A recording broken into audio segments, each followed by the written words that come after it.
तो आदाब, नमस्कार, गुड इवनिंग, सत श्री अकाल। एक बार फिर आप तमाम लोगों का स्वागत है क्राइम तक की कहानी के इस एपिसोड में। उम्मीद है पूरी फैमिली अच्छी होगी, सेहतमंद होगी, अपना ख्याल रख रही होगी और अपनों का भी ख्याल रख रही होगी।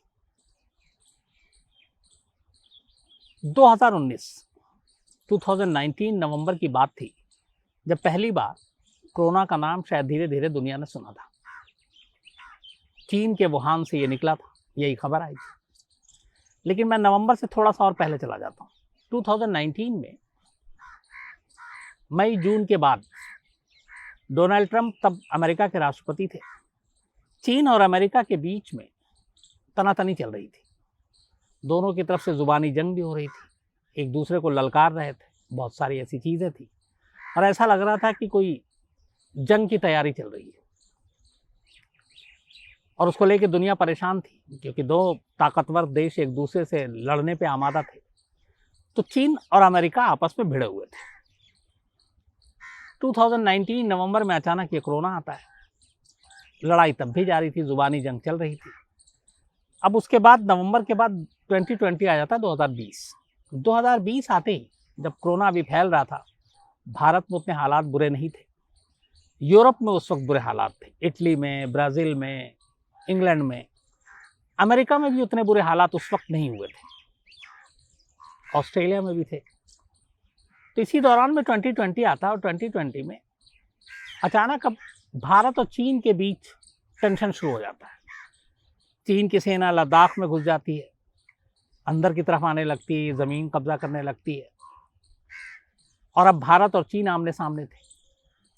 तो एक साथ एक तरफ चीन की लड़ाई अमेरिका से चल रही थी। उसके बाद अब चीन ने, जब दुनिया में कोरोना फैल रहा था, लॉकडाउन की सुगबुगाहट शुरू हो रही थी, उसी वक्त उसने भारत में भी दखल अंदाजी शुरू की और लद्दाख के जरिए भारतीय सीमा में घुसने की कोशिश की। अब भारत और चीन को लेकर बड़ी सारी बातें होने लगी। ये भी हुआ कि चीन और भारत के बीच जंग ना हो जाए, लद्दाख में एक और लड़ाई ना हो जाए। ये सारी चीज़ें चल रही थी। तनाव, टेंशन दोनों तरफ था। उसी दौरान में कोरोना तेजी पकड़ता है और धीरे धीरे फिर अमेरिका को अपनी चपेट में लेता है। उसके बाद भारत में भी मार्च के बाद लॉकडाउन से लेकर सारी चीज़ें शुरू होती है और धीरे धीरे भारत में भी कोरोना दस्तक दे चुका होता है। अब ऐसी हालत में जब एक तरफ अमेरिका चीन के बीच तनातनी थी, जंग के हालात थे, उसके बाद भारत के साथ भी उसने दुश्मनी ली और भारत के साथ भी जंग के हालात थे और फिर कोरोना आता है और सारी चीज़ें लोग भूल जाते हैं। ये लड़ाई, ये जंग भी हो सकती है, जंग की आहट, घुसपैठ, सारी चीज़ें हाशिए पे चली जाती हैं और अब क्या मुद्दा रह जाता है? सिर्फ कोरोना। और कोरोना निकला कहाँ? चीन से। चीन के वुहान शहर से, वुहान के एक वायरोलॉजी लैब से निकला, जहाँ पे इस तरह की चीज़ें की रिसर्च होती है।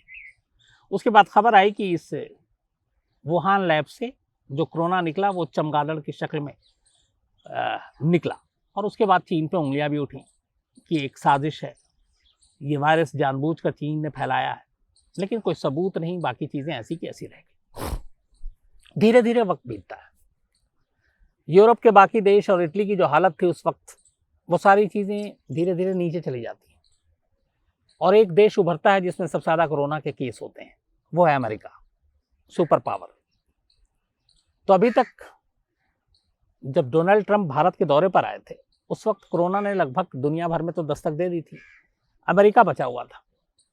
और तब ट्रंप ये बातें कर रहे थे, दावे कर रहे थे कि वो दुनिया की भी मदद करेंगे और सारी चीज़ें, लेकिन वो खुद अपने घर में घिर गए और कोरोना से तबाही मच गई अमेरिका में। अमेरिका देखते ही देखते पहला ऐसा देश बन गया जहाँ सबसे ज़्यादा कोरोना के केसेस होने लगे। एक एक दिन में 1-1 लाख केस आने लगे।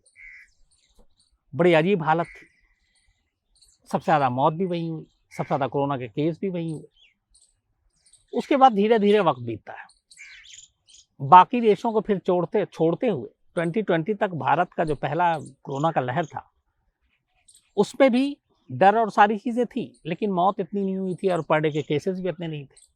लेकिन उसके बाद अचानक कोरोना के केसेस पर डे भारत में सारे रिकॉर्ड टूट जाते, 4 लाख का आंकड़ा पार कर लाते और धीरे धीरे अमेरिका और भारत दो ऐसे देश बन जाते हैं जहां सबसे ज़्यादा कोरोना ने कहर बरसाया। पूरी दुनिया में अगर हम बात करें आज की तारीख में, तो करीब 16 करोड़ के आसपास कोरोना की वजह से लोग बीमार पड़े। इन 16 करोड़ में से करीब करीब 33 लाख लोगों की मौत हुई पूरी दुनिया में। तो 16 करोड़ लोग कोरोना के शिकार हुए, 33 लाख कोरोना की वजह से मौत हुई। अब सिर्फ दो देश की बात करते हैं, अमेरिका और हिंदुस्तान की। अमेरिका में अकेले करीब 3 करोड़ 30 लाख के करीब कोरोना के केस हो चुके हैं अब तक। इंडिया में बात करें तो करीब 2 करोड़ 27 लाख, 2 करोड़ 30 लाख के बल्कि आसपास मान लीजिए, 2 करोड़ 30 लाख। अब अमेरिका और इंडिया दोनों के केस मिला दीजिए तो करीब 3 करोड़ 30 लाख और 2 करोड़ 30 लाख, 3 2 5 और 60, करीब करीब 5.25 करोड़। जो पूरी दुनिया में 16 करोड़ कोरोना के मरीज हुए, उनमें से करीब करीब 5.25 करोड़ अकेले सिर्फ दो देश में पूरी दुनिया के, 196-98 से ज़्यादा देश हैं पूरी दुनिया में, और उनमें से दो देशों में अकेले 5.25 से 6 करोड़ कोरोना के केस हुए, और वो दो देश हैं अमेरिका और भारत। अब इन दो देशों में भी सबसे ज़्यादा मौत भी हुई। अमेरिका में करीब करीब अकेले अब तक 6.25 लाख मौत हो चुकी है, भारत में लगभग 2.5 लाख मौत हो चुकी है। तो अगर आप मौत का भी आंकड़ा देखें तो 6 और 2.5 8.5 लाख, पूरी दुनिया में 33 लाख। तो 33 लाख में 8.5 लाख सिर्फ अमेरिका और भारत में मरे। 16 करोड़ जो पूरे केस हैं, उनमें से 16 करोड़ में से करीब करीब 5.25 से 6 करोड़ अकेले सिर्फ भारत और अमेरिका में। अब तीसरी चीज आई, जिस चीन से ये कोरोना निकला, जिस वुहान से कोरोना निकला नवंबर 2019 में, वहां की हालत ये है कि 6 से 8 महीने के अंदर पूरे कोरोना पे कंट्रोल पा लिया गया। दुनिया पहली लहर, दूसरी लहर, तीसरी लहर की बात कर रही है, चौथी लहर की बात कर रही है। जिस जगह से कोरोना का जन्म होता है, उस चीन में पहली लहर शायद आखिरी लहर साबित हुई। 6 से 8 महीने में चीन ने अपने सारे लोगों को ठीक कर दिया। टोटल केस भी 1 लाख भी नहीं हुए जहां से ये निकला, करीब 90,000 ही केस, सरकारी आंकड़े अगर चीन की बात करें, और 90,000 में 85,000 ठीक भी हो गए। करीब 4 से 5,000 लोगों की टोटल मौत हुई। अब ये 3 देश के आंकड़े आपके सामने क्यों रखे? मैंने कहा था शुरुआत में कि 2019 की बात करते हैं, जब अमेरिका और चीन आमने सामने थे, जंग की तैयारी चल रही थी। भारत और चीन के बीच में भी लगभग जंग के माहौल बन गए थे लद्दाख की सीमा को लेकर। वो सारी चीज़ें तो हाशिए पे चली गई। अब आ गया कोरोना, और जिस कोरोना की वजह से सबसे ज़्यादा दुनिया को नुकसान उठाना पड़ा, उनमें वो दो देश थे जिनसे चीन की सबसे ज़्यादा दुश्मनी चल रही थी, एक अमेरिका और दूसरा भारत। और सबसे ज़्यादा कोरोना से नुकसान भी इन्हीं दो देशों को हुआ, एक अमेरिका और एक भारत। और जहाँ से कोरोना निकला उस देश में सबसे कम नुकसान। आखिर ऐसा क्या किया चीन ने कि पूरी दुनिया आज 2 साल के बाद भी कोरोना से जूझ रही है? एक दो देश को छोड़ दें तो बाकी देश अभी तक ये मान के चल रही है कि कोरोना अभी है, फिर लौटेगा, आएगा। वैक्सीन की तरफ लोग उम्मीद भरी नज़रों से देख रहे हैं। लेकिन आपने चीन की कोई खबर सुनी कि चीन में कोरोना की दूसरी दस्तक, तीसरी दस्तक, मरने की, बीमार होने की? नहीं। 2 साल बाद भी दुनिया कोरोना से जूझ रही है, लेकिन चीन 6 से 8 महीने में ही सब कुछ चीन ने संभाल लिया। अब यहीं से शक पैदा हुआ कि क्या ये कोरोना का वायरस एक साजिश थी? क्या कोरोना चीन ने जानबूझकर दुनिया को फैलाया? इसको लेके 2020 से ही बात हो रही है, लेकिन सबूत कोई नहीं मिले थे तब तक। अब आज मैं जो असली कहानी पे आ रहा हूं, उससे पहले ये तीनों चीजें आपको बतानी जरूरी इसलिए थी ताकि पहले आप हालात समझें और फिर कोरोना कैसे आया उसको समझने में आसानी होगी। तो 2 साल में दुनिया आज भी जूझ रही है, और जिस देश ने कोरोना को जन्म दिया, जिसने दुनिया को कोरोना दिया, वो देश आराम से 6 से 8 महीने में सब कुछ ठीक कर लेता अपना। वहां लोग भी नहीं मरते, लोग बीमार भी नहीं होते। ऐसा कैसे? यहीं पे शक और सवाल हुआ। उसके बाद सबूत तो था नहीं। अब एक ऐसा सबूत सामने आया है जिसने दुनिया को परेशान कर दिया है, और ये सबूत आने वाले वक्त के लिए बहुत बड़ा खतरा है। और सबूत जो आए हैं और जो खबर है वो ये है कि दरअसल चीन 2015 से ही, 2015, 6 साल पहले से ही जैविक हथियार यानी कि बायोलॉजिकल वेपन पे काम कर रहा था। अब ये क्या होता है? आपको याद होगा नागासाकी और हिरोशिमा पे पहली बार परमाणु बम गिरा था, एटम बम। लाखों लोग मारे गए थे मिनटों में। लेकिन आज भी इन दो जगहों पे जो उनके वंश पैदा हो रहे हैं उनमें कुछ ना कुछ बीमारी होती है, क्योंकि उसका असर आज भी है। अब इसको दूसरे तरीके से बताता हूँ। भोपाल गैस ट्रेजेडी आपको याद होगा, जब एक फैक्ट्री से गैस निकला था, उसमें हजारों लोग मारे गए थे। इस बात को 30 साल से ज़्यादा हो गए, भोपाल गैस ट्रेजेडी को, लेकिन उस एरिया में, भोपाल में आज भी जो बच्चे पैदा होते हैं उसमें उन गैस का असर है। वहाँ पे कैंसर के पेशेंट सबसे ज़्यादा हैं। बहुत से बच्चे ऐसे हैं जो आज भी पैदा होते हैं, उनकी बुद्धि पूरी तरह से डेवलप नहीं होती है, उनके हाथ पैर, उनकी आँखें, कुछ ना कुछ डिफेक्ट होता है। ये उस गैस का असर है। ये दो इसलिए बता रहा हूँ, एटम बॉम्ब का असर और इस गैस का असर। बायोलॉजिकल वेपन यानी कि जैविक हथियार कुछ ऐसे ही है। एक जंग में आप सिपाही डिप्यूट करते हैं, बॉर्डर पे आमने सामने सिपाही होती है, फौज होती है, आपके पास गोली होता है, बंदूक होता है, बॉम्ब होता है, आप उससे लड़ाई लड़ते हैं, तलवार होता है। बायोलॉजिकल वेपन यानी जैविक हथियार के लिए आपको इन चीज़ों की ज़रूरत ही नहीं है। आप बहुत आसानी से दुश्मन को ऐसी सज़ा दे सकते हैं जो उसकी आने वाली पुश्तें तक झेल नहीं पाएंगी। खर्चा भी कम है, इसमें बहुत बड़े आपको पैमाने पे लड़ना नहीं है। और दुनिया में हर एक के पास, बहुत सारे देश के पास आज न्यूक्लियर वेपन है, बाकी भी हथियार है, बड़े बड़े आर्मी है, तो उससे कैसे जीतेंगे? और यहीं से सोच आई, और जो सबूत है वो ये है कि चीन ने दरअसल ये जो कोरोना वायरस 2 साल से जिसको हम लोग झेल रहे हैं, ये उसका एक टेस्टिंग वेपन था, एक ट्रायल था कि अगर दुनिया में आगे कभी तीसरा विश्व युद्ध हो, थर्ड वर्ल्ड वॉर, तो सिर्फ हथियारों के बम पे नहीं जीता जा सकता, क्योंकि और भी बहुत सारे देश हैं, एक तरफ मिल गए या उनके पास ज़्यादा पावर है, हथियार ज़्यादा है, सैनिक ज़्यादा है, तो कैसे? बायोलॉजिकल वेपन, जैविक युद्ध, जैविक हथियार से आप पूरी की पूरी आबादी को बीमार कर सकते हैं। ऐसे माहौल में, जंग के दौरान में, लोग दुश्मन को क्या देखें? पहले तो अपना मेडिकल सिस्टम और हॉस्पिटल, जैसे आज का जो हालात है, मंजर है, अस्पताल में बेड नहीं है, ऑक्सीजन नहीं है। अब सोचे कि अगर एक जंग होती है और उस जंग में गोला बारूद की जगह पे इसी तरह का वायरस दुश्मन देश में छोड़ दिया जाता है, हवा के जरिए, पानी के जरिए, अलग अलग तरीके हैं, तो हालात क्या होंगे? वहाँ की सरकार, एडमिनिस्ट्रेशन, ये उस जंग की बजाय अपने लोगों को बचाने में ही सारी मशीनरी, सारी ताकत झोंक देगी, जो इस वक्त हालात हैं, और दुश्मन को इससे फायदा होगा। तो एक रिपोर्ट आई है। अब मैं असली खबर पे आता हूं कि कोरोना वायरस है क्या। 2020 की शुरुआत से ये शक चीन पे था, सबूत नहीं थे, अब कुछ सबूत आए। अमेरिकी खुफिया एजेंसी CIA के हाथ पे एक डॉक्यूमेंट्स लगा है, और ये डॉक्यूमेंट्स तब का है जब चीन 2015 से जैविक हथियार को लेके कुछ ट्रायल कर रहा था, और उसका ये था कि आने वाला जो थर्ड वर्ल्ड वॉर है वो जैविक हथियार से लड़ा जाए, इसमें पैसे कम लगेंगे और तबाही ज्यादा होगी। और उसी के लिए चीन ने कोरोना वायरस को एक टेस्टिंग वेपन के तौर पर इस्तेमाल किया। ये अमेरिकी खुफिया एजेंसी CIA के हाथ में, जो चीन की सेना और बाकी लोग हैं, उन्हीं के जरिए एक डॉक्यूमेंट्स हाथ लगा, एक सीक्रेट कोविड डॉक्यूमेंट्स कह सकते हैं आप इसको, जिसमें इस बात का खुलासा हुआ है। अब सवाल ये है कि यह वाकई ऐसा है और ये सिर्फ अफवाह है या इसमें कुछ दम है? तो इसमें वाकई दम है। अब उसकी एक वजह बताता हूं आपको, क्यों दम है इसके अंदर।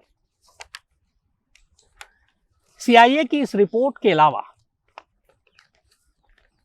पीपुल्स लिबरेशन आर्मी से जुड़े हुए साइंटिस्ट, वैज्ञानिक और जो वेपन एक्सपर्ट्स हैं, हथियार के विशेषज्ञ, कुल 18 ऐसे राइटर्स हैं जिन्होंने एक रिपोर्ट तैयार की है। PLA यानी पीपुल्स लिबरेशन आर्मी से जुड़े हुए साइंटिस्ट और हथियार विशेषज्ञ 18 राइटर्स, उन्होंने एक रिपोर्ट तैयार की है, और उस रिपोर्ट, उस डोजियर में उन्होंने कहा है कि दरअसल ये जो कोरोना वायरस है ये वुहान लैब से ही फैलाया गया है, और ये एक तरह का टेस्टिंग वेपन था। तो ये कोई गलती से नहीं, किसी और वजह से नहीं, बल्कि चीन इसको देखना चाहता था कि इसका असर क्या होता है। अब इस पूरी रिपोर्ट में ये जो चीन के कुछ टॉप ऑफिशियल हैं, प्रेसिडेंट वहां जिनपिंग के, उनके जरिए ये रिपोर्ट तैयार की गई। कुछ खास लोगों को इसकी पूरी जानकारी थी। इस रिपोर्ट की अहमियत इसलिए है कि इस रिपोर्ट में सिर्फ इतना नहीं कि चीन ने ऐसा किया, बल्कि इस रिपोर्ट में जो उन लोगों ने छानबीन की, इन्वेस्टिगेशन की, तो उसमें कुछ चीज़ें सामने आई। उसमें ये तक है इस रिपोर्ट में इतनी डिटेलिंग में कि अगर इस तरह के वायरस, बायोलॉजिकल वेपन, जैविक हथियार को तैयार किया जाता है तो इसको कैसे छोड़ा जाए, कैसे रिलीज किया जाए, इसके ऊपर भी चीन ने रिसर्च किया। 2015 से चल रहा है ये काम, ये साजिश। तो ऐसे कैसे छोड़ा जाए इस बायोलॉजिकल वेपन को जिससे ज़्यादा से ज़्यादा तबाही हो, ज़्यादा से ज़्यादा नुकसान हो। तो उसके ऊपर जब रिसर्च किया इन लोगों ने, तो इस बाकायदा जो 18 राइटर्स हैं पीपल्स लिबरेशन आर्मी के, जिन्होंने ये पूरा डॉक्यूमेंट, डोजियर दिया है दुनिया को कि ये चीन की साजिश थी कोरोना, उसमें लिखा हुआ है उस डोजियर में कि ऐसे वायरस को, ऐसे जैविक हथियार को किस वक्त छोड़ा जाए या रिलीज किया जाए। उसमें कहा गया है कि इसको अगर हम दिन में करते हैं, जब सूरज की रोशनी पूरी तरह से साफ हो और तेज सूरज चमक रहा हो, तो फायदा नहीं है, क्योंकि उस तेज रोशनी की वजह से इस बायोलॉजिकल वेपन का असर कम होगा और इससे तबाही थोड़ी कम हो जाएगी। बारिश या बर्फबारी अगर हो रही है, स्नोफॉल हो रहा है, तो भी वो इस बायोलॉजिकल वेपन को रिलीज करने के बीच में इसका असर कम कर सकती है। तो फिर कब किया जाए, इस पे भी रिसर्च किया चीन ने। फिर आखिर में यह तय हुआ रिसर्च के बाद कि जब हवा ना चल रही हो, हवा शांत हो, हवा की गति कम हो, तभी इसको टारगेट पर लिया जा सकता है, इसको टारगेट पर निशाना बनाया जा सकता है। यानी कि अगर सूरज की तेज रोशनी हो, बारिश हो, बर्फबारी हो, तो ये कारगर कम होगा। हवा अगर कम हो, हवा शांत हो, तो इसका असर ज़्यादा होगा। तो इस पूरी डिटेलिंग तक को इस डोजियर में निकाला गया है और उसमें कहा गया है कि चीन किस तरीके से इसके ऊपर पूरा काम कर रहा था। द वीकेंड ऑस्ट्रेलिया नाम की एक मैगजीन है, उस मैगजीन में इस पूरी रिपोर्ट को छापा गया और उसमें कहा गया है कि रिपब्लिक ऑफ चाइना के जो वैज्ञानिक हैं, वो कोरोना को एक बायोलॉजिकल वेपन की तरह ही देख रहे थे, एक जैविक हथियार की तरह ही देख रहे थे। और इस बारे में चीन के राष्ट्रपति शी जिनपिंग को पूरी जानकारी थी और उस वक्त बाकायदा इसको मिलिट्री विकल्प के तौर पर देखा गया। और फिर उन्हें लगा कि अगर थर्ड वर्ल्ड वॉर होता है, तीसरा विश्व युद्ध, तो ये बायोलॉजिकल वेपन सबसे ज़्यादा कारगर होगा। अब सवाल इसमें यह उठा कि अगर अचानक नवंबर 2019 में इस वायरस को रिलीज क्यों किया गया। तो मैंने जो शुरुआत में आपसे कही कि 2019 के बिगिनिंग से ही अमेरिका और चीन के बीच के रिश्तों में खटास आ गई थी, माहौल जंग के बन रहे थे। उधर अमेरिका के साथ मामला चल रहा था, इधर चीन भारत के साथ भी पंगा ले चुका था। अब भारत और चीन के बीच जंग के माहौल बन रहे थे, पूरी दुनिया की नज़र इन देशों की तरफ थी और इसी दौरान में चीन के ऊपर ये फिर उंगली उठी और सारा ध्यान कोरोना पे चला गया। अमेरिका जो चीन से जंग लड़ना चाहता था, डोनाल्ड ट्रंप और पूरी टीम, वो अमेरिका के अंदर कोरोना की तबाही को ही लेकर परेशान हो गए, उनका सारा ध्यान लोगों को बचाने में लग गया। भारत की अपनी हालत ये हो गई कि हम अपने लोगों को देखें, कोरोना से बचाएं या चीन से जंग करें। तो अमेरिका भी पीछे चला गया, भारत भी अपने हिसाब से, कोरोना के हिसाब से लोगों की जिंदगी के को देखते हुए उनकी तरफ लौट आया। चीन का काम आसान हो गया। तो एक थ्रेट जो था चीन के ऊपर, वो खत्म हो गया, ना जंग हुई ना कुछ हुआ। और चीन ने एक तरह से पूरी दुनिया को अपने अपने घर में घेर लिया कि अब आप सिर्फ कोरोना से ही लड़ते रहो, हमारी तरफ मत देखो। तो 2019 में इस बायोलॉजिकल वेपन को रिलीज करने की टाइमिंग को लेकर जो एक्सपर्ट्स हैं, उनकी थ्योरी यही है। अब आपको यह भी याद होगा कि दुनिया में इससे पहले ऐसा नहीं है। मैंने तो 2 एग्जांपल दिए आपको, भोपाल गैस के या फिर एटम बॉम्ब के। बायोलॉजिकल वेपन या जैविक हथियार के इस्तेमाल का इतिहास पुराना है। हालांकि इसमें 2 चीजें हैं। एक तरफ बायोलॉजिकल वेपन को लेकर पूरी दुनिया कहती है कि खतरनाक, और इसके इस्तेमाल को लेकर कई देशों पे तो हमले तक किए गए हैं। उसी तरह से परमाणु बम को भी लेकर हम लोग यही बात करते हैं। लेकिन दुनिया के कई देश अपने आप को सुपर पावर बनाने के लिए खुद ही बनाते हैं। उनमें अमेरिका भी एक है जो दूसरों को टोकता है लेकिन खुद भी बनाता है। तो पहले कौन कौन बायोलॉजिकल वेपन बनाता है और अब तक कैसे कैसे इसका इस्तेमाल हुआ, मैं आपको ये बताता हूँ। जैविक हथियार यानी बायोलॉजिकल वेपन का इस्तेमाल इससे पहले भी हुआ है। कहते हैं कि पुराने दौर में दुश्मन देश एक दूसरे के कुएं में जो पानी है उसके अंदर जहर मिला दिया करते थे, और वो जहर भी कुएं के अंदर पानी, क्योंकि पूरी आबादी पीती है, तो एक तरह का जैविक हथियार हो गया। क्योंकि आपने पानी पिलाया, जहरीला पानी पिलाया, लोग मरते गए, सैनिक मरते गए, और उसके बाद आपने जाके कब्जा कर लिया।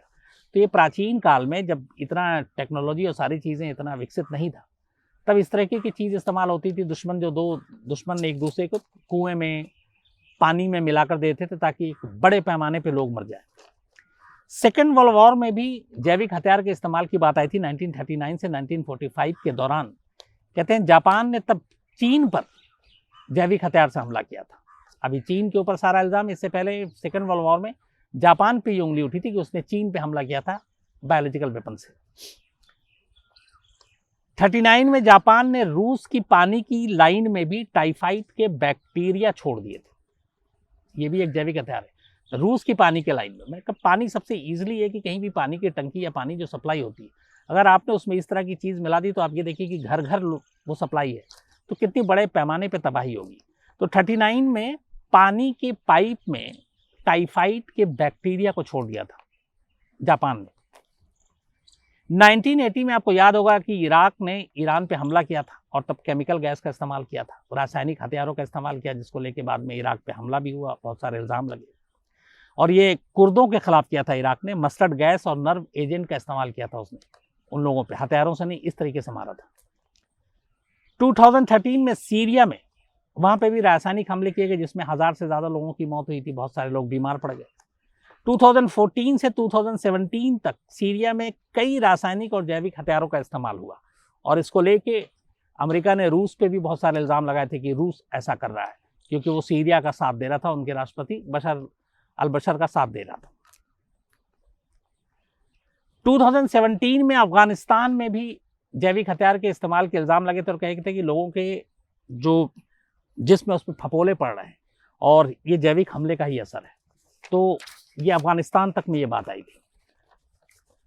लेकिन अब सवाल ये कि चीन पे आज उंगली उठ रही है कि ये 2015 से ही इस पर रिसर्च कर रहा है, और ये कोरोना चीन का एक तरह का जैविक हथियार था, टेस्टिंग था, क्योंकि वो थर्ड वर्ल्ड वार के लिए तैयारी कर रहा है कि अगर थर्ड वर्ल्ड वार होता है तो बायोलॉजिकल वेपन से लड़ेगा, ताकि किसी भी देश पे ऐसा हमला करे तो उनको बरसों लग जाए अपने आप को संभालने में। और कोरोना ने हमें दिखा दिया है 2 साल में अभी क्या हालत है, आगे क्या होगा मालूम नहीं। लेकिन सवाल ये है कि अमेरिका अभी कह तो रहा है, लेकिन अकेला चीन ही है क्या जो जैविक हथियार बनाता है, या वुहान के लैब में ही वो सब कुछ कर रहा है? तो ऐसा भी नहीं है। अब तक की जो रिपोर्ट आई है अलग अलग एजेंसियों से, Israel, Britain, France, Germany, south Africa, Taiwan, Japan, Canada और खुद अमेरिका भी है जो जैविक हथियार बनाता है। अमेरिका की एक पुरानी दोगली रणनीति रही है, आपने हमेशा देखा होगा। जब कोई देश एटम बम या इस तरह के परमाणु परीक्षण करता है, इवन जब भारत ने भी किया था, आपको याद होगा पोखरण तो किस तरह से हमने अमेरिका से छुपा कर किया था, तो हंगामा करता है कि न्यूक्लियर है, दुनिया से खतरा होगा, लेकिन सबसे ज़्यादा हथियार वो खुद बनाता रहता है। तो ये डबल पॉलिसी है, वो अपने आप को सुपर पावर बनाने के लिए न्यूक्लियर वेपन का इस्तेमाल करता है, उस पर बाकायदा परीक्षण करता रहता है, लेकिन कोई दुनिया का दूसरा देश बनाए तो उस पर उंगली उठाता है। सेम जैविक हथियार बायोलॉजिकल वेपन को लेकर भी है कि वो चीन पे, इराक पे भी जब हमला किया कि इराक ने कुर्दों पे रासायनिक हथियार का इस्तेमाल किया था, तो उसको लेके इवन सीरिया पे जब किया तो उसने रूस के ऊपर उंगली उठाई थी अमेरिका ने कि जैविक हथियार का इस्तेमाल नहीं होना चाहिए, लेकिन बनाता खुद अमेरिका भी है। तो ये उसकी दोगली पॉलिसी है। अब अमेरिका भी है, तो कुल मिलाकर इस वक्त कहते हैं कि दुनिया के 16 ऐसे कंट्री हैं, 16 ऐसे देश हैं जो बायोलॉजिकल वेपन जिन्होंने बना रखा है या बना रहे हैं। और उनमें वैसे माने जो नाम बताया आपको कि चीन के अलावा America, Israel, Britain, France, Germany, south Africa, Taiwan, Canada और भी कुछ देश हैं, तो ये लोग बना रहे हैं। तो इस रिपोर्ट से जो पिछले 2 सालों से एक सवाल उठ रहा है कि आखिर ये कोरोना है क्या, कोरोना कैसे आया, उसको लेके अब लगभग पहली बार एक पुख्ता सबूत हाथ में आ रहा है। और वो सबूत ये है कि कोरोना वायरस वाकई एक टेस्टिंग वेपन था चीन का। अब इसको बहुत ज़्यादा मतलब आप उसमें जाएं डिटेलिंग में क्या होता है तो बहुत सारी टेक्निकल चीज़ें आती हैं, तो मैं आम लफ्ज़ों में आपको सिर्फ जो 2-3 चीज़ें समझाना चाहता हूँ वो ये है जिसके लिए सबूत और बाकी चीज़ों की ज़रूरत नहीं, जिसके लिए सिर्फ अपने आसपास आंखें खोलकर सच देखने की ज़रूरत है। और सच क्या है? देखिए, दो बड़े देश जिनसे चीन की दुश्मनी, जिनके साथ चीन का सबसे ज़्यादा बिजनेस का लेना देना, जहाँ से चीन के सबसे ज़्यादा माल जाते हैं, चीन की इकोनॉमी जहाँ पे सबसे ज़्यादा डिपेंडेंट है, एक अमेरिका, एक भारत, ये दो बड़े बाजार हैं। इन दोनों से दुश्मनी होती है, इन दोनों से लड़ाई की बात होती है, और अचानक ये दोनों देश अपने अपने घर के इस कोरोना के मसले में उलझ जाते हैं और चीन को भूल जाते हैं। दूसरी चीज़, बहुत सारे लोग कह रहे हैं कि आज भारत में जो कोरोना का हाल है इसलिए कि हमारी आबादी बहुत ज़्यादा है। अमेरिका की आबादी 33 करोड़ के आसपास है, हमारी आबादी करीब 1.25 अरब से ज़्यादा है। तो आबादी के हिसाब से कोरोना के पर डे केस 4 लाख हो रहे हैं। लेकिन अगर हमारी आबादी 1.25 अरब से ज़्यादा है तो हमसे ज़्यादा आबादी तो चीन की है। अगर हम बात करें कि हमारी आबादी 135 करोड़ है तो चीन की शायद 145 करोड़ है, वो हमसे ज़्यादा है। तो जब कोरोना आया तो चीन में भी आबादी के हिसाब से इसी हिसाब से उनके यहाँ मरीज होने चाहिए, उनकी मौत होनी चाहिए। ऐसा नहीं है, कभी हुआ भी नहीं, बल्कि 6 से 8 महीने में वहाँ सब कुछ ठीक हो गया। वुहान के अलावा बाकी कोई चीन का ऐसा कोई दूसरा शहर नहीं है जहाँ बहुत ज़्यादा केस सुनने को मिले। आप कितना भी वहाँ पे बहुत सारी आप बंदिश लगा लें, आप रिपोर्ट झूठ बनाएं, आंकड़े ना दें, तब भी समझ चलिए 1 लाख, अगर चीन ने खुद कहा 90,000, 1 लाख, मैं कहता हूँ 10 लाख मान लेता हूँ। 10 लाख केस कहाँ अमेरिका में 3.25 करोड़ केस, कहाँ भारत में 2.5 करोड़ केस, और अब कोई खबर नहीं है अमेरिका से, अब कोई तस्वीरें, कोई भी ऐसा नहीं है। बहुत सारे इंटरनेशनल एजेंसियों के लोग आज भी चीन में हैं, बहुत सारे जासूस चीन में हैं, खबरें कहीं ना कहीं से लीक भी होती हैं, लेकिन ये फैक्ट है कि इस वक्त चीन ये नहीं छुपा रहा है कि उसके यहाँ कोरोना के पेशेंट है, क्योंकि वाकई नहीं है। तो अब सवाल ये है कि क्या अगर कोरोना वुहान से फैलाया गया और अगर ये गलती से फैला था तब तो चीन को भी इसको इसी तरह से झेलना चाहिए था, लेकिन चीन के लोगों को नहीं ऐसा झेलना पड़ा। सिर्फ 80-90 हज़ार लोग बीमार हुए, उनमें से ज़्यादातर ठीक हो गए, 2-4-5 हज़ार की मौत हुई। तो क्या इस लैब से, इस वायरस की टेस्टिंग से पहले चीन ने अपने लोगों की सुरक्षा के लिए कुछ किया था?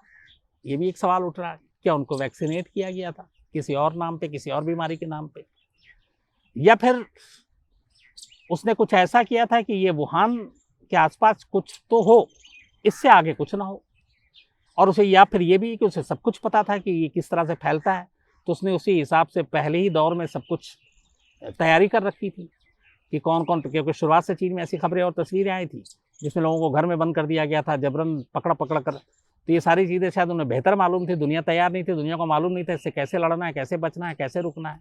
चीन को मालूम था अगर ये सारी उसी की साजिश थी। तो यहीं पे शक और सवाल पैदा होता है कि जिस देश से या कोरोना निकला, जिस देश की आबादी भारत से ज़्यादा है, वहाँ पे कुछ नहीं हुआ और पूरी दुनिया उसको झेल रही है। तो ये रिपोर्ट कहीं ना कहीं आंखें खोलती है कि कोरोना एक हादसा नहीं बल्कि एक साजिश है, ये एक महामारी नहीं बल्कि एक महासाजिश है। अब लेकिन आगे इसमें क्या होता है ये आने वाला वक्त बताएगा। क्या चीन के खिलाफ इस तरह की कोई कार्रवाई होगी? और सबसे बड़ा खतरा ये है कि अगर ऐसा है, और ये भी एक खबर है कि उसी वुहान लैब में चीन बाकायदा बायोलॉजिकल वेपन यानी जैविक हथियार की और भी अलग अलग रंग रूप पे रिसर्च कर रहा है और तैयारी कर रहा है, तो आने वाले वक्त में क्या चीन इसका इस्तेमाल करेगा? कोरोना की तबाही हम देख चुके हैं, आने वाले वक्त में ऊपर वाला ना करे ऐसा हो, क्योंकि इन हथियारों का मतलब ये होता है कि आपकी ज़िंदगी बरसों ख़राब हो जाएगी, और जो हालात होंगे उसके लिए अब बताने की कोई ज़रूरत नहीं, क्योंकि इतिहास या किताबों में आपको तो पढ़ना नहीं।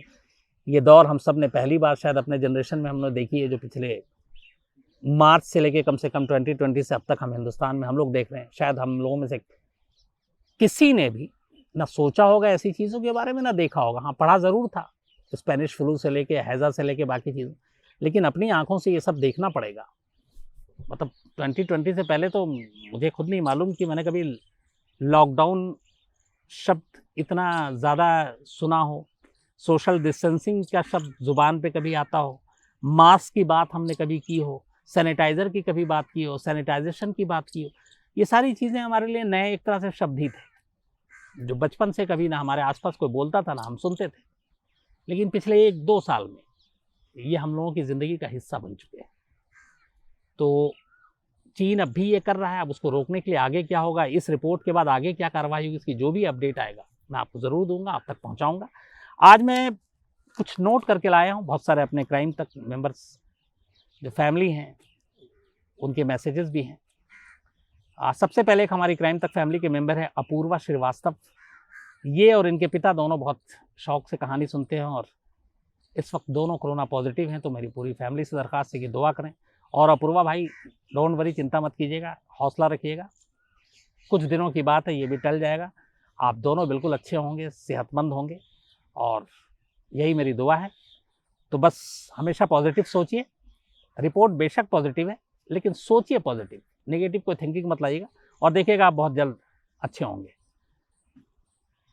इसके अलावा स्वास्तिक तवाते हैं, इनकी मम्मी जो हैं मैत्री मिलिंद तवाते, आज इनका जन्मदिन है, तो कई दिन से मेल लिख रहे थे स्वास्तिक साहब।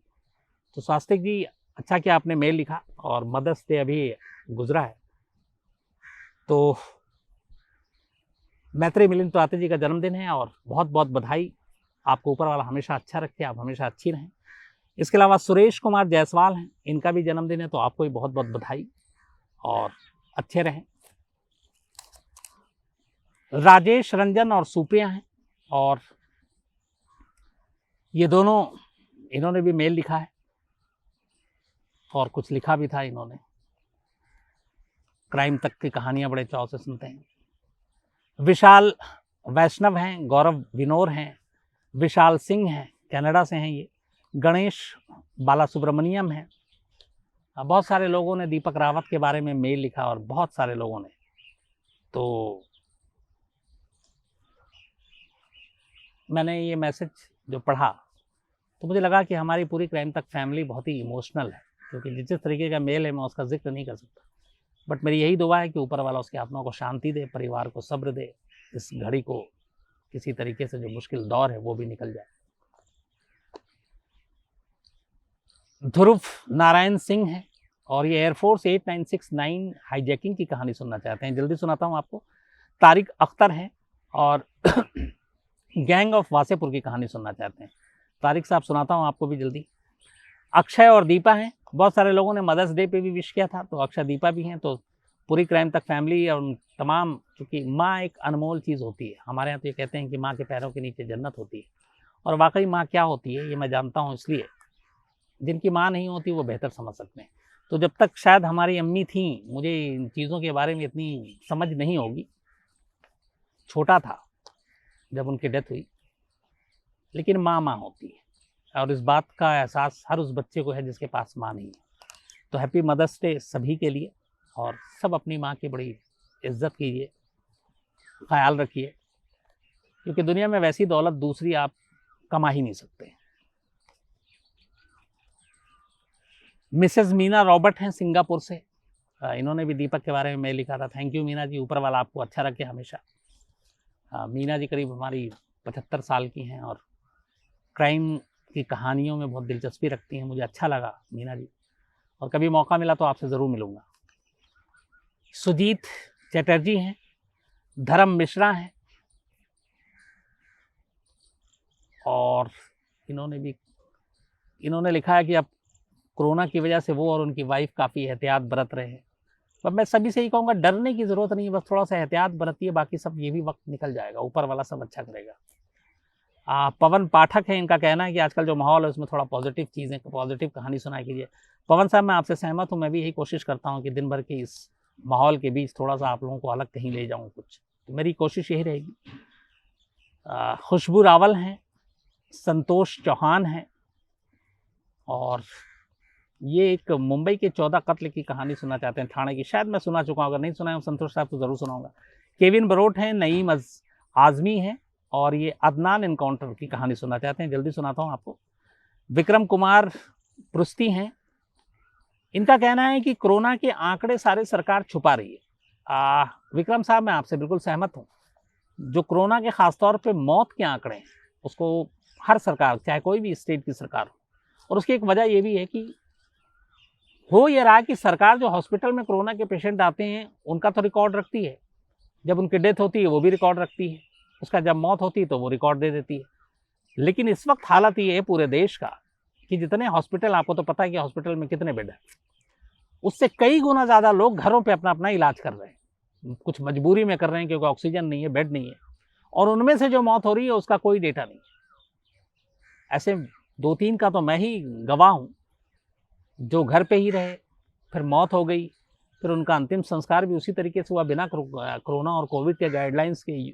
आम तौर पे हालात ये हैं कि मौत की बात सिफारिश के लिए लोगों को इधर उधर भटकना पड़ा कि हमारा अंतिम संस्कार हो जाए, एक अदद कब्र मिल जाए, तो उसके लिए ना चाहते हुए झूठ बोलना पड़ा लोगों को। मौत कोरोना से हुई है, लेकिन कहना पड़ा कि इनको कोई कोरोना नहीं था, अचानक हार्ट फेल हो गया, मौत हो गई, शुगर ज़्यादा था, ब्लड प्रेशर हो गया, पुरानी बीमारी थी। झूठ बोलकर अंतिम संस्कार करना पड़ा। और मैं उनको इसलिए गलत नहीं मानूंगा कि एक मौत के बाद 2-2 दिन अगर वेटिंग लिस्ट हो, तो आप उस परिवार का सोचिए, वो उस लाश को कहाँ रखेगा उतने दिन तक। तो हालात ये झूठ बोलने पर मजबूर कर रहा है, और यही वजह है कि मौत के आंकड़े जो है वो गलत आ रहे हैं। क्योंकि जितनी मौत रजिस्टर पर सरकारी अस्पतालों में हो रही है, सरकार वो तो सामने रख रही है, लेकिन उससे कई कई गुना ज़्यादा मौत जो घर घर में हो रही है उसका कोई रिकॉर्ड नहीं है। राजश्री अलवांडी हैं। राजश्री जी, मैंने कहा कि डरने की जरूरत नहीं है, हौसला रखिए, पॉजिटिव रखिए और ये माहौल ठीक हो जाएगा। शांति छौरा हैं या छुरा शौरी, CHHURA है। तो शांति जी, ये इनका सवाल है कि विदेशी मदद बहुत आ रही है, ऑक्सीजन आ रहे हैं, बाकी चीज़ें, वो कहाँ जा रही है? कुछ कुछ पहुँच रही है, लेकिन हमारा जो सिस्टम है, सरकारी सिस्टम है शांति जी, वो ये है कि कुछ अभी रिपोर्ट आई थी कि बहुत सारे जो बाहर से सामान है, मेडिकल इस वक्त जो ज़रूरी है, वो एयरपोर्ट पे कस्टम में 1-1, 2-2 दिन तक फंसे रहे। अब ये सरकार के जो तमाम मंत्रालय हैं उसमें आपस में कम्युनिकेशन और तालमेल की कमी है, जबकि उनको तो फौरन वहाँ से रिलीज़ करना चाहिए। मदद आ रही है, कई सरकार का कहना था कि सामान आया लेकिन हमें ही पता नहीं, हमें मिला ही नहीं, सरकार कह रही है हम भेज रहे हैं। तो इंतज़ाम सही ना होने की वजह से ये सारी चीज़ें आ रही हैं। जयदेव सिंह अवाना हैं, अनिरुद्ध दुबे हैं, कपिल देव हैं यूके से, और ये माया त्यागी और उसके भाई की, मेरठ के हैं, उसकी कहानी सुनना चाहते हैं, गैंगस्टर। जल्दी सुनाता हूँ सर। प्रियंका कालरा हैं, माया शरण हैं, मोहम्मद इमरान, जीशान अली, संजय वालिया, इसके अलावा रूवी शर्मा भागलपुर से, रवि शर्मा, रश्मि शर्मा, तरुण भार्गव, और एक अभी मैं जब आ रहा था घर से आज, तो मुझे नीचे मिले व्योम। ये गुजर रहे थे और मैं अपनी गाड़ी की तरफ बढ़ रहा था अचानक, तो व्योम ने मुझे कहा कि मैं हमेशा आपकी कहानी सुनता हूँ, आज इत्तेफाक से मुझे आमने सामने मुलाकात हो गई। तो मुझे अच्छा लगा व्योम आपसे भी मिलकर। आप हमेशा अच्छे रहो, खुश रहो। तो आज कहानी में इतना ही, कल आपसे मुलाकात होगी रात 9 बजे किसी नई कहानी के साथ। तब तक अपना ख्याल रखिएगा। Thank you very much.